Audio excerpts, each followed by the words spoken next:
Sangayon mo ba kayo sa sinasabi ng Iglesia ni Cristo na sila lang daw maliligtas tapos tayo daw hindi? I should say that it is a bunch of stupidity. Huwag kayo magagalit, baka may Iglesia ni Cristo rito. Impertinenting salita yun na sila lang ang maliligtas. Alam mo kung bakit? Noong 1912, wala pa namang Iglesia ni Cristo. Di lahat ng tao noon na impyerno na, gano'n. Ha? At ngayon, di naman pa sila nakakarating sa lahat ng sulok ng mundo. Di lahat ng tao hindi nila marating, impyerno rin. Alam mo, minsan may ganung pagkakataon sa Biblia na ang paniwala ni Elias, siya lang ang sa Diyos, wala nang iba. Sinaway siya ng Diyos eh. At yung mga babasahin natin. Hindi itinakwil ng Diyos ang kanyang bayan na nang una pa'y kinilala niya. O hindi ba ganinyo nalalaman ang sinasabi ng kasulatan tungkol kay Elias? Kung paanong namamagitan siya sa Diyos laban sa Israel na sinabi, Panginoon, pinatay nila ang iyong mga propeta. Giniba nila ang iyong mga dambana. At ako'y naiwang nag-iisa. Mag-isa na lang ako, Diyos. Sabi ni Elias, nananalangin sa Diyos. Pinatay nila ang mga propeta mo. Giniba pa nila ang mga dambana mo. Mag-isa na lang ako naiwan dito. Ano sagot ng Diyos? Datapwat ano ang sinasabi ng kasagutan ng Diyos sa kanya? Nagtira ako sa akin ng 7,000 lalaki na hindi nangagsiluhod kay Baal.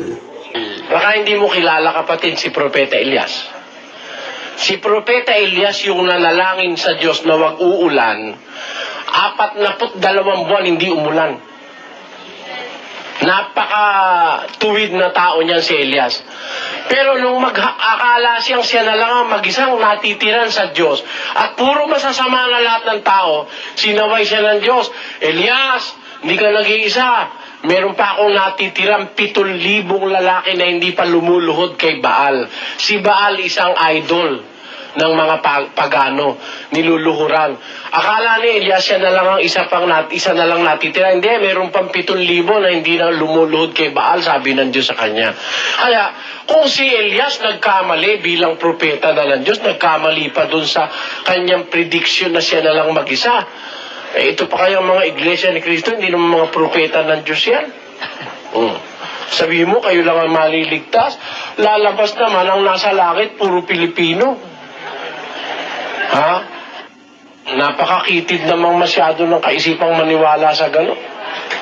Pero mo, napakyaw na nila langit, sila lang maliligtas.